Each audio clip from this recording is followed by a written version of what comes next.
بسم اللہ الرحمن الرحیم۔ السلام علیکم سامعین، امید ہے کہ آپ سب خیریت سے ہوں گے اور ہماری اس تحریر کو خوب انجوائے کر رہے ہوں گے۔ ناول بخت از قلم مہرالنساء شامیر۔ چلیے جی ہماری آج کے ایپیسوڈ شروع کرتے ہیں۔ وہ اس وقت ڈاکٹر عبید الرحمن کے گھر میں آتش دان کے پاس رکھے سنگل صوفے پہ بیٹھی تھی۔ عبید الرحمن ان کے سامنے اسی طرح ایک صوفے پہ بیٹھے تھے، ایسے کہ ان کے صوفے کا رخ آتش دان کی طرف تھا۔ نفیسہ کو ان کا نیم رخ نظر آتا تھا۔ وہ مسلسل نظریں جھکائے کچھ پڑھنے میں مصروف تھے، غالباً عمر کی رپورٹ تھی۔ ساتھ ساتھ اپنے ایک ہاتھ میں پکڑے کافی کے مگ سے گھونٹ بھرتے جاتے۔ نفیسہ جب سے یہاں آئی تھی عمر کی طبیعت کافی بہتر تھی۔ اس کو 7 سمندر کے پار کی آب و ہوا راس آ گئی تھی شاید۔ اس وقت بھی وہ اس کو عبید الرحمن کے کمرے میں سلا کر آئی تھی۔ عمر کی بے ہوشی کے اگلے روز انہوں نے کیس چھوڑ دیا تھا اور کچھ دن بعد یہ امریکہ آ گئی تھی۔ یہاں آ کر وہ سب سے پہلے ڈاکٹر عبید الرحمن سے ملی تھی۔ 2 دن پہلے عمر کے کچھ ضروری ٹیسٹ بھی ہو گئے تھے۔ آج ان کی رپورٹس آنی تھی۔ باہر سخت برف باری ہو رہی تھی۔ تب ہی ڈاکٹر عبید الرحمن نے ان کو اپنے گھر بلا لیا تھا کہ ان کا گھر اس ہوٹل کے بالکل قریب تھا جہاں نفیسہ رہ رہی تھی۔ ڈاکٹر عبید الرحمن سانولی رنگت، متناسب نقوش اور درمیانی قد کے تھے۔ ان کا تعلق انڈیا سے تھا۔ ان کی اور محسن کی دوستی ہاسٹل میں ہوئی تھی۔ محسن کے پاکستان آنے کے بعد یہ دوستی اسی طرح برقرار رہی تھی۔ وہ دونوں کبھی خط و کتابت کے ذریعے اور تو کبھی ٹیلی فون کے ذریعے ایک دوسرے کے ساتھ رابطے میں رہتے تھے۔ عمر کی بیماری کے بارے میں بھی محسن نے ان کو ٹیلی فون پر سب کچھ بتا دیا تھا اور عبید الرحمن نے ان کو امریکہ آنے کا مشورہ دیا۔ اس وقت نفیسہ پچھلے 15 منٹ سے ان کے کچھ بولنے کے انتظار میں تھی۔ اب ان کا ضبط جواب دے گیا تھا۔ کیا اس رپورٹ میں ایٹم بم بنانے کا راز لکھا ہے جسے آپ پچھلے 15 منٹ سے پڑھے جا رہے ہیں؟ وہ غصے میں نہیں تھی، وہ بس خوف زدہ سی تھی۔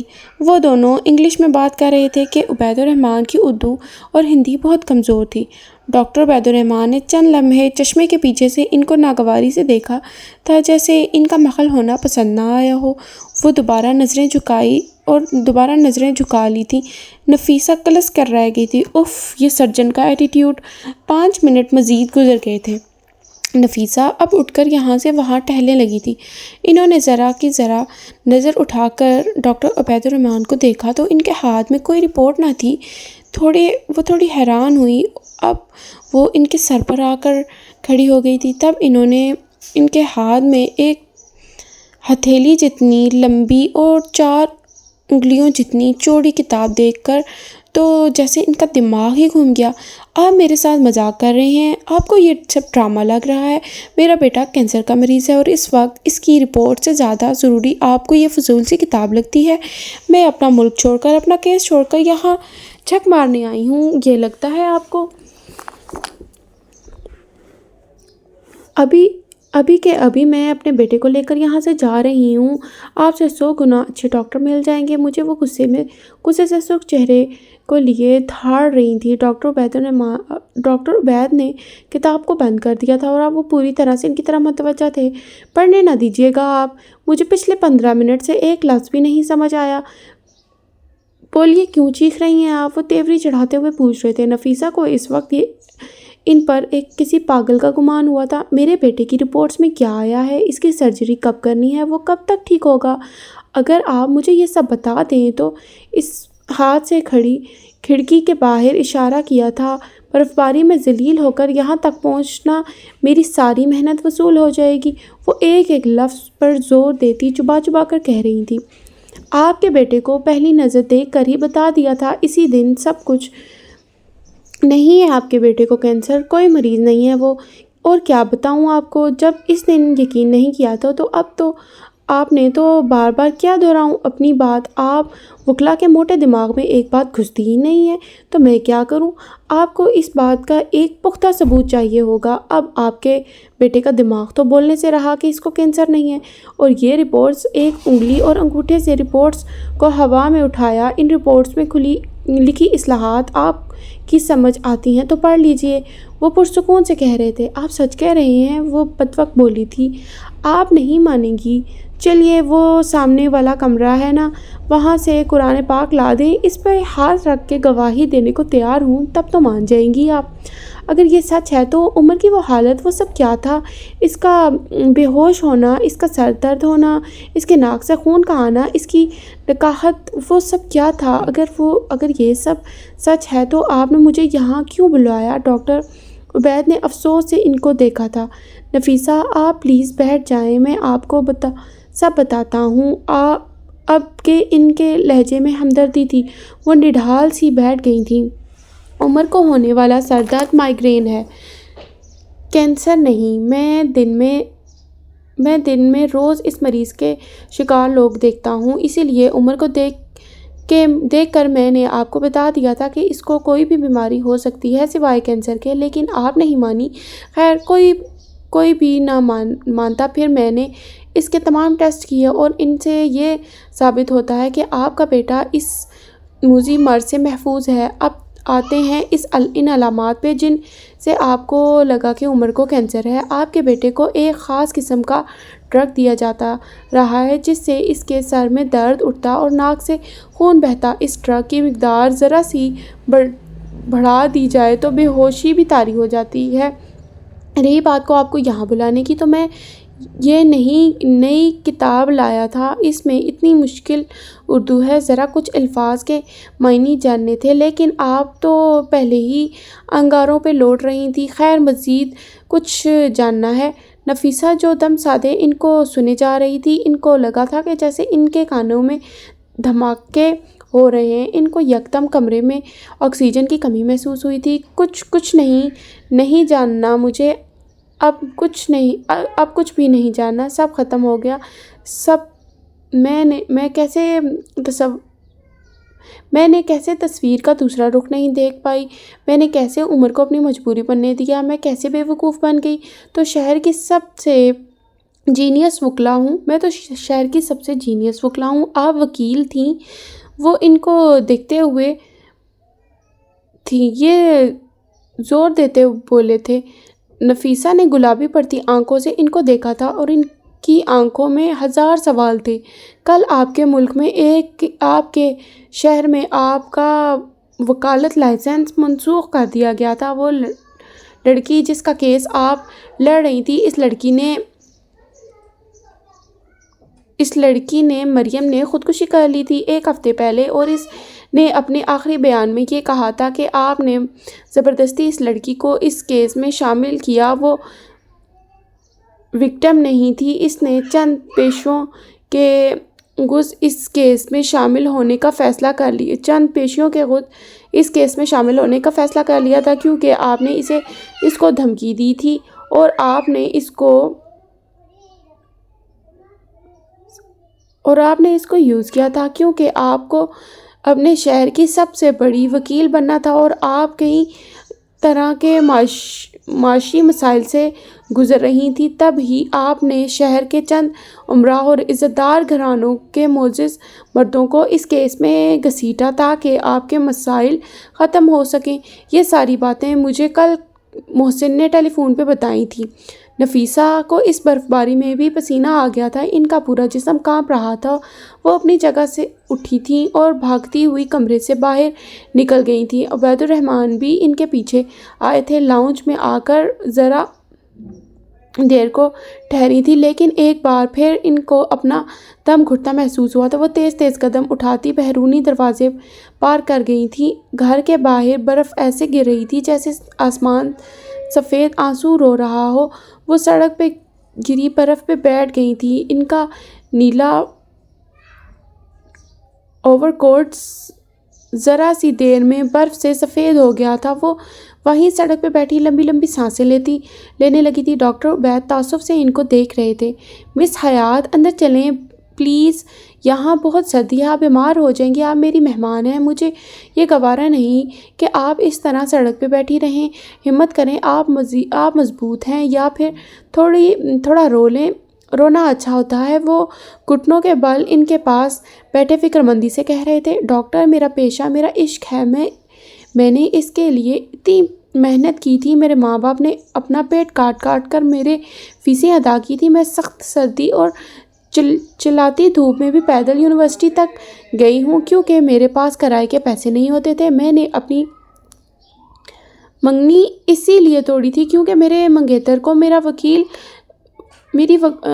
وکیل بننا پسند نہیں تھا اور میں اس سے محبت کرتی تھی، لیکن میں نے پرواہ نہیں کی۔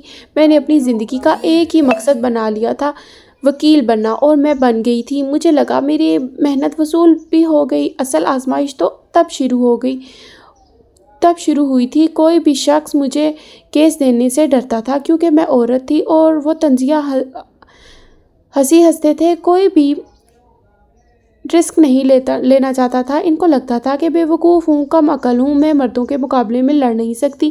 میں نے پھر بھی محنت کی۔ میں نے کئی سال چھوٹے موٹے کیس لڑے، میں نے اپنا مقام بنایا، میں نے خود کو ایک برانڈ بنایا۔ جب میں کورٹ میں کھڑی ہو کر دلائل دیتی تھی تو جج قائل ہوتے تھے، جب میں ثبوت لاتی تھی تو مجرم پھانسی چڑھتے تھے، جب میں شیریوں کی طرح گھراتی تھی تو کورٹ میں کھڑا ہر شخص بس مجھے سنتا تھا۔ بیرسٹر نفیسہ حیات کو سنتا تھا۔ انہوں نے گیلی سانس ناک سے اندر کھینچتی۔ وہ رو نہیں رہی تھی لیکن ان کی آنکھیں نم تھیں۔ عبید الرحمن اب بھی اسی پوزیشن میں بیٹھے تھے، ان کو سنے جا رہے تھے۔ ایسا کیسے کوئی بھی فیصلہ کر سکتا ہے؟ وہ دوبارہ ان لوگوں کے سامنے بول نہیں پائے گی۔ کوئی کیسے فیصلہ کر سکتا ہے کہ وہ سیاہ کوٹ دوبارہ نہیں پہن سکتی؟ کوئی کیسے میرے اتنے سالوں کی محنت پہ پانی پھیر سکتا ہے؟ وہ کورٹ روم کی گناہگاروں کی باتیں سنتی دیواریں، وہ راز چھپائے بیٹھی کورٹ کی کرسیاں، وہ سب مجھ سے چھوٹ جائیں گی۔ سردی کی وجہ سے ان کے ہونٹ نیلے پڑ رہے تھے لیکن ان کو پرواہ نہیں تھی۔ آپ واپس جائیں، جا کر اپنے لیے لڑیں، اپنا حق لیں۔ یہاں بیٹھ کر ہمت ہارنے سے کیا ہوگا؟ آپ کے بیٹے کو یوز کیا ہے ان لوگوں نے، ان کے گریبان پکڑے۔ میں کس منہ سے واپس جاؤں؟ میں کیا جواب دوں گی لوگوں کو کہ نفیسہ بیگم نے بیٹے کی محبت میں انصاف کی جنگ چھوڑ دی؟ نفیسہ ہار گئی۔ اس نے اپنے بیٹے کے لیے اس مقدس پیشے کی پامالی کی۔ نفیسہ لوگوں سے ڈر گئی، وہ جو بس خدا سے ڈرتی تھی وہ لوگوں سے ڈر گئی۔ اس کا ایمان کمزور ہو گیا۔ میرے ملک کی مٹی مجھے گالیاں دے گی، میں کیسے واپس جاؤں؟ ڈاکٹر عبید الرحمن نے کچھ کہنے کو منہ کھولا ہی تھا کہ سامنے سے آتے عمر کو دیکھ کر لب بھینچ لیے۔ اب نہ جانے اس بچے کا کیا ہوگا۔ اس لے پالک بچے کی وجہ سے نفیسہ نے اپنا سب کچھ ہار دیا تھا۔ اب تو وہ اس بچے سے نفرت کریں گی۔ ظاہر ہے ان کی اپنی سوچیں تھیں۔ نفیسہ نے بھی اس کو آتے دیکھا تھا۔ اماں آپ یہاں کیا کر رہی ہیں؟ یہاں بہت سردی ہے، اندر چلنا پلیز۔ اس کی آنکھوں میں اب بھی نیند بھری تھی۔ وہ اپنے چھوٹے چھوٹے ہاتھ نفیسہ کے چہرے پہ پھیرتے ہوئے پریشان سا پوچھ رہا تھا۔ وہ چند لمحے اس کو دیکھتی رہی تھی، ان کی آنکھیں بھرنے لگی تھی اور پھر یکدم انہوں نے کھینچ کر عمر کو گلے سے لگا لیا تھا۔ میرا بیٹا، میرا عمر، میری اماں تمہارے لیے ساری دنیا چھوڑ سکتی ہے۔ تمہاری اماں تمہارے لیے ساری دنیا چھوڑ سکتی ہے۔ وہ تمہارے لیے ایک سے لڑ سکتی ہے، وہ تمہارے لیے جان دے سکتی ہے اور لے بھی سکتی ہے، یاد رکھنا۔ وہ اس کا منہ چوم رہی تھی تو کبھی ہاتھ۔ عمر ٹھیک تھا، یہ خیال ہی دنیا روشن کر گیا تھا۔ ڈاکٹر عبید الرحمن حیرت سے ان کو دیکھ رہے تھے۔ کیا یہ عورت پاگل ہے؟ اماں، کسی کو مارنا گناہ ہوتا ہے، آپ کو نہیں پتا؟ نفیسہ اس کی بات پہ مسکرا دی تھی۔ ہاں ہوتا ہے، لیکن جب کوئی آپ کی گردن دبا کر آپ کو مارنا چاہے، یا پھر آپ کے سینے سے آپ کا دل نکالنے کی کوشش کرے، یا پھر آپ کی سب سے محبوب رشتے کو اذیت دے تو اس کو مارنا جائز ہوتا ہے۔ عمر کی آنکھوں میں حیرت اتر آئی تھی، ساتھ اس کا جسم کانپ رہا تھا اور اس کو سردی لگ رہی تھی۔ مجھے کچھ بھی سمجھ نہیں آیا۔ Can you explain? نفیسہ بغیر جواب دیے اٹھ کھڑی ہوئی تھی۔ انہوں نے اپنا نیلا اوور کوٹ اتارا تھا اور عمر کے کندھوں پر اڑا دیا تھا اور پھر ساتھ ہی جھک کر عمر کو اپنی بازوؤں میں اٹھا لیا تھا۔ اماں، I am not a cat, نیچے اتارے مجھے، وہ خفگی سے منہ پھلا کر بولا تھا۔ نفیسہ انسنی کرتی گھر کی جانب بڑھنے لگی تھی۔ وہ ابھی گیٹ کے اندر جاتی کہ عبد الرحمن نے ان کو پکارا تھا۔ کیا آپ پاگل ہیں؟ میں ایک ماں ہوں، انہوں نے مڑے بغیر جواب دیا تھا۔ رات کی تاریکی پھیل چکی تھی، ہر طرف سے آسمان کا جال پھیلا ہوا تھا۔ ہارون اپنے گھر کے لان میں رکھے صوفے پہ بیٹھا آسمان کو گھورے جا رہا تھا۔ آج کل وہ یوں ہی چپ چاپ سا رہتا تھا، ایک جگہ بیٹھتا تو گھنٹوں وہیں پر بیٹھا رہتا۔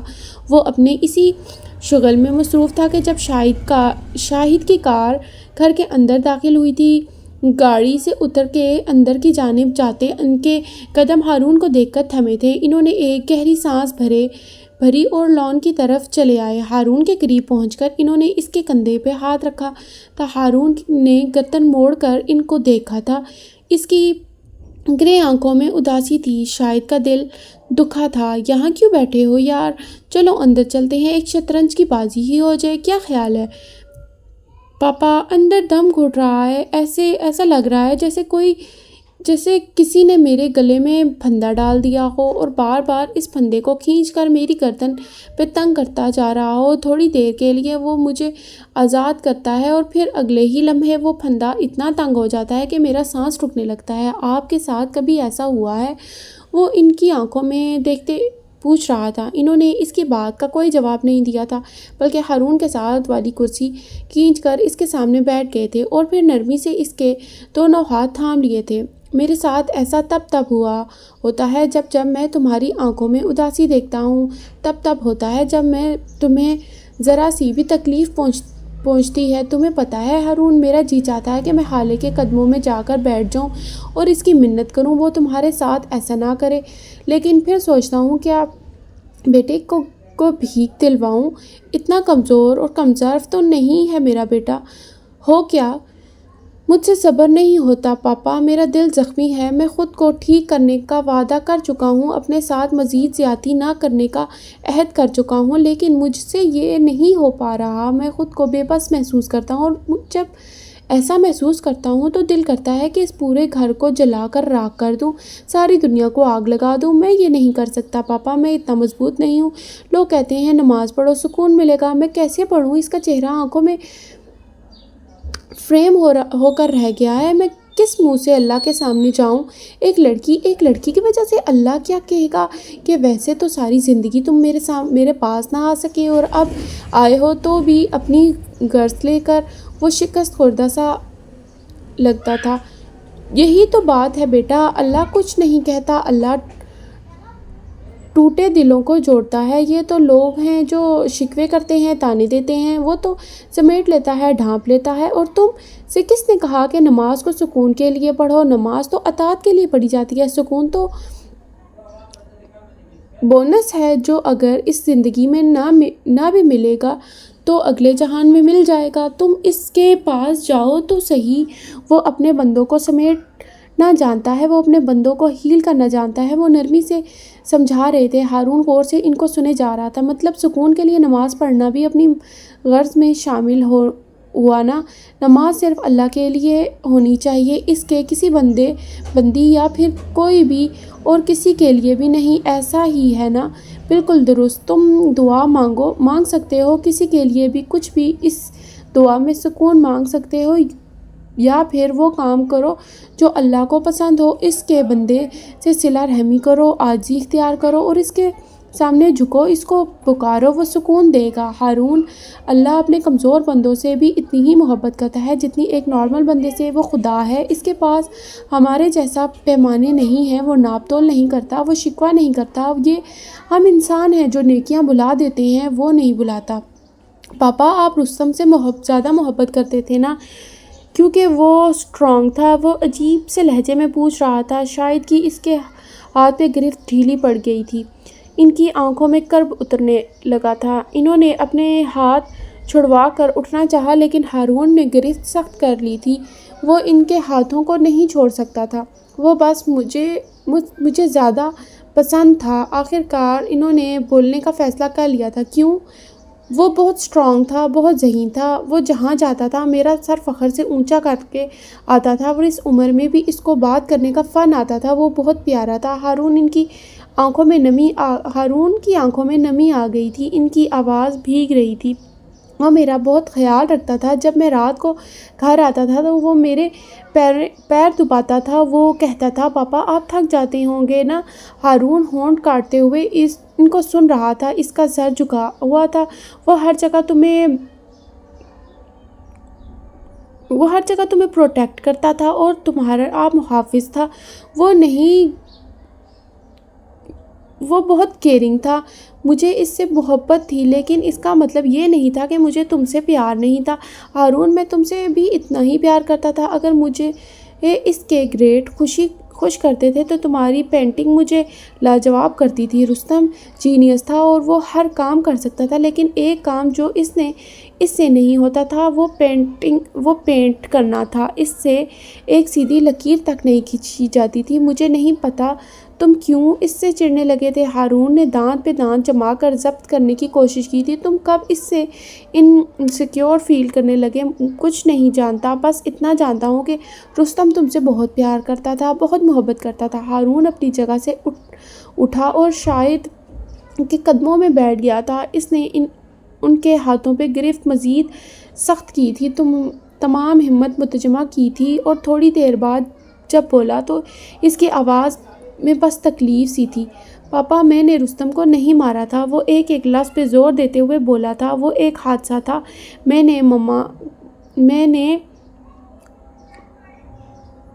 اس کو جان بوجھ کر نہیں مارا تھا۔ وہ لفظ توڑ کر ادا کر رہا تھا۔ بالآخر اس نے 14 سال بعد یہ راز کھولنے کا فیصلہ کر ہی لیا تھا۔ شاہد نے زخمی نظروں سے اس کی طرف دیکھا تھا۔ اس وقت ان کی آنکھوں میں تکلیف تھی، کرب تھا۔ ہارون کا سر اونچ جھکا ہوا تھا۔ ہارون چپ ہو جاؤ بیٹا، اس بات کو یہیں دفن کر دو پلیز۔ انہوں نے ہاتھ چھڑا کر اٹھنا چاہا تھا جب ہارون نے جلدی سے ان کے ہاتھ دوبارہ اب تھام لیے تھے۔ پاپا بس آج مجھے سن لیں، میں اس راز کے بوجھ تلے دبتا جا رہا ہوں۔ یہ مجھے اندر ہی اندر کھوکھلا کرے جا رہا ہے۔ یہ مجھے ہانٹ کر رہا ہے، خوف زدہ کر رہا ہے۔ مجھے اس سے آزاد کر دیں۔ یہ خوف، یہ انسیکیورٹی، اس کو میرے دل سے نکال دیں۔ مجھے سنیں پلیز۔ وہ جیسے التجا کر رہا تھا۔ شاہد نے خاموشی سے ایک بار پھر اس کے ہاتھ اپنی گرفت میں لیے تھے۔ وہ سننے کو تیار تھے۔ ہارون نے بتانا شروع کیا تھا، ان دونوں باپ بیٹا کو یہاں چھوڑ کر ہم ذرا دیر کو اس گھٹن زدہ دوپہر میں واپس چلتے ہیں۔ وہ دونوں اس وقت اپنے والد کی اسٹڈی میں کھیل رہے تھے۔ چونکہ آج نوال اور شاہد گھر پہ نہیں تھے اور گھر میں بس ملازم ہی تھے، تب ہی ان دونوں کو یہاں آنے کا موقع مل گیا تھا۔ 10 سالہ ہارون ایک دراز کھول کر چیک کر رہا تھا جب اس کی نظر ایک دراز میں رکھی پسٹل پہ پڑی۔ اس کی آنکھوں میں چمک اتر آئی تھی۔ اس نے فوراً وہ پسٹل اپنے ہاتھ میں لے لی تھی۔ رستم یہ دیکھو مجھے کیا ملا، وہ جوش سے اپنے بھائی کو بتانے لگا تھا۔ رستم جو کسی کھیل میں مصروف تھا، مڑ کر اس کی طرف دیکھا تھا۔ وہ اس کے ہاتھ میں پستول دیکھ کر فوراً اٹھ کر اس کے پاس آیا تھا۔ اس کی سیاہ آنکھوں میں فکر تھی۔ اس میں اور ہارون میں بس آنکھوں کی رنگ کا ہی فرق تھا۔ آنکھوں کے رنگ کا ہی فرق تھا۔ ہاری، یہ پسٹل ہے، اس سے تمہیں ہرٹ ہو سکتا ہے۔ لاؤ اس کو یہیں واپس رکھ دیتے ہیں اور چلو ہم باہر گراؤنڈ میں کھیلتے ہیں۔ وہ اس کا ایک ہاتھ پکڑتے ہوئے کہہ رہا تھا، نو آئی لائک اٹ، میں اس سے کھیلوں گا۔ تمہیں پتہ ہے اس سے صرف مونسٹرز کو ہارم پہنچتا ہے، اچھے لوگوں کو نہیں۔ نہیں ہاری، میں تمہیں اس سے کھیلنے نہیں دوں گا۔ اسے مجھے دے دو، لاؤ جلدی سے دے دو مجھے۔ اس نے ہارون کے ہاتھ سے پسٹل لینی چاہی تھی۔ ہارون بدک کر پیچھے ہٹا تھا۔ رستم، ڈونٹ ٹچ می، میرے پاس مت آنا، اسی کے ساتھ کھیلوں گا، سمجھے تم؟ اور اگر تم نے اس کو مجھ سے چھیننے کی کوشش کی تو میں اس سے تمہیں مار دوں گا۔ اور وہ ہمیشہ کی طرح غصے میں آ چکا تھا۔ ہاری، میں تمہارا بھائی ہوں، تمہیں پروٹیکٹ کروں گا۔ یہ اچھی چیز نہیں ہے، تمہیں اس سے نقصان ہو سکتا ہے۔ اس نے ایک بار پھر آگے بڑھ کر ہارون سے پسٹل لینے کی کوشش کی تھی۔ ہارون اب نیچے بیٹھ گیا تھا اور پسٹل اپنی گود میں رکھ کر ٹانگوں اور پیٹ سے لگا لیا تھا۔ اس نے جب کوئی چیز نہیں دینی ہوتی تھی تو وہ یہی کرتا تھا۔ رستم بھی اس کے ساتھ ہی نیچے بیٹھ گیا تھا اور اس سے پسٹل چھیننے کی تگودو کر رہا تھا، اور اسی چھینا جھپٹی میں کب ہارون نے پسٹل کو اپنے ہاتھ میں لیا اور کب فائر کیا اس کو پتہ ہی نہیں چلا۔ اس کو ہوش تب آیا جب اس نے اپنے بھائی کو، اپنے پروٹیکٹر کو بن پانی کی مچھلی کی طرح تڑپتا دیکھا۔ گولی سیدھی اس کی پیشانی میں لگی تھی، خون ابل ابل کر نکلتا سفید ماربل کے فرش کو گیلا کر رہا تھا۔ ہارون پھٹی پھٹی نظروں سے چند لمحوں تک اپنے بھائی کو تڑپتا دیکھتا رہا اور پھر گرتا پڑتا اس کے پاس آ گیا تھا۔ چونکہ شاہد حسین کی اسٹڈی ساؤنڈ پروف تھی، اس لیے باہر کام کرتے ملازمین کو کچھ خبر نہ ہو سکی۔ اس کو دیر ہو چکی تھی۔ رستم کا وجود بے جان ٹھنڈا ہو چکا تھا، ساکت، ٹھنڈا۔ رستم میرے بھائی، تم ٹھیک ہو؟ اس سے صرف مانسٹرز مرتے ہیں، تم نہیں مرو گے، تم نہیں مر سکتے، اٹھو پلیز، پاپا آ گئے تو ہمیں ڈانٹیں گے، اٹھو پلیز، دیکھو میں اب اس سے نہیں کھیلوں گا، پاپا کو مت بتانا، اٹھ جاؤ پلیز، بھائی ہو نا میرے، اٹھو۔ اسی وقت شاہد حسین نوال کے ساتھ وہاں داخل ہوئے تھے۔ میں نے تم دونوں کو منع بھی کیا ہے یہاں کھیلنے سے۔ ان کے باقی کے الفاظ وہیں رہ گئے تھے۔ سامنے کا منظر دیکھ کر وہ بے اختیار پیچھے ہٹے تھے، جبکہ نوال چیخنا شروع ہو چکی تھی۔ شاہد نے فوراً آگے بڑھ کر رستم کو اپنے بازوؤں میں اٹھا لیا تھا، لیکن دور کہیں وہ جانتے تھے کہ دیر ہو چکی ہے، اب ہم واپس حال میں آ جاتے ہیں۔ وہ ذرا دیر کو چپ ہوا تو اس کی آنکھوں میں آنسو تھے، جبکہ شاہد حسین کی آنکھیں پتھرائی ہوئی تھیں۔ پاپا، مجھے اس وقت یہی لگتا تھا کہ گن سے سب بس مانسٹرز ہی مرتے ہیں۔ مجھے نہیں پتا تھا کہ گن سے نکلی ہوئی گولی کسی کے اعمال یا کردار کو نہیں دیکھتی، وہ کسی کی اچھائی یا برائی کو نہیں دیکھتی، وہ بس جسم دیکھتی ہے اور جسم کو چیرتی ہوئی نکل جاتی ہے۔ اس کا چہرہ پسینے سے تر تھا، وہ اب بھی ڈرا ہوا لگتا تھا۔ مجھے نہیں پتا تھا کہ وہ مر جائے گا۔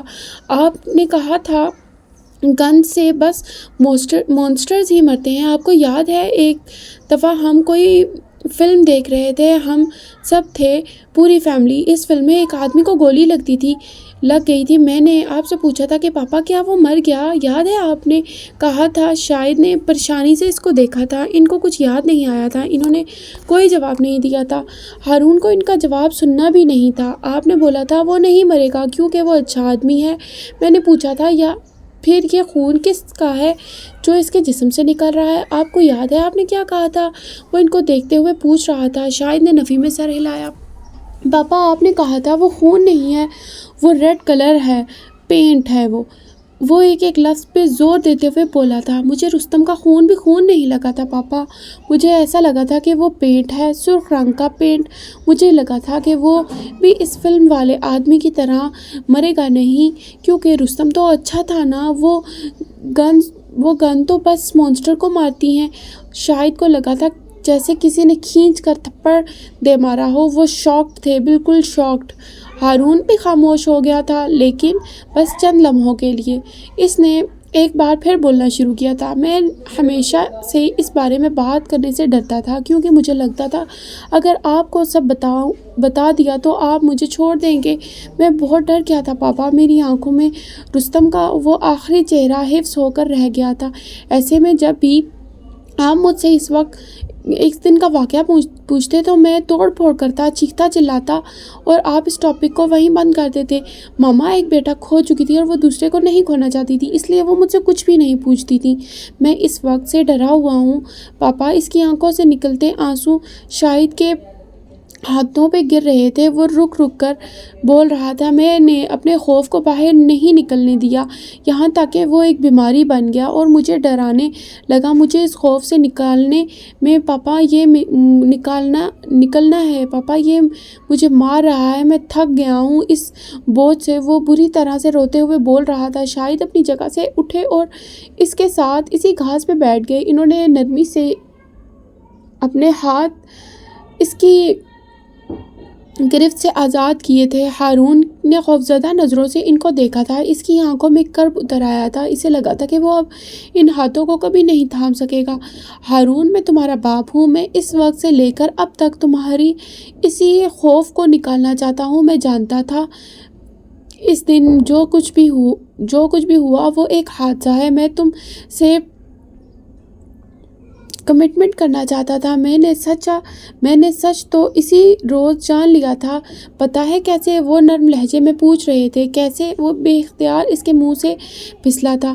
تمہاری پینٹنگ سے، وہ جو تم نے رستم کے جانے کے بعد بس چند آخری پینٹنگز بنائی تھی۔ تمہیں شاید یاد نہ ہو لیکن مجھے یاد ہے، تم جو کچھ دیکھتے تھے اس کو پینٹ کرتے تھے۔ تم نے اس رات بھی پینٹنگ بنائی تھی ہارون، میں نے دیکھی تھی وہ پینٹنگ۔ ساری غلطی تمہاری نہیں تھی، میری بھی غلطی تھی۔ میرے گھر میں 2 کمسن بچے تھے، مجھے چاہیے تھا کہ میں اپنی گن تمہاری پہنچ سے دور رکھتا۔ پھر میں نے گن لاک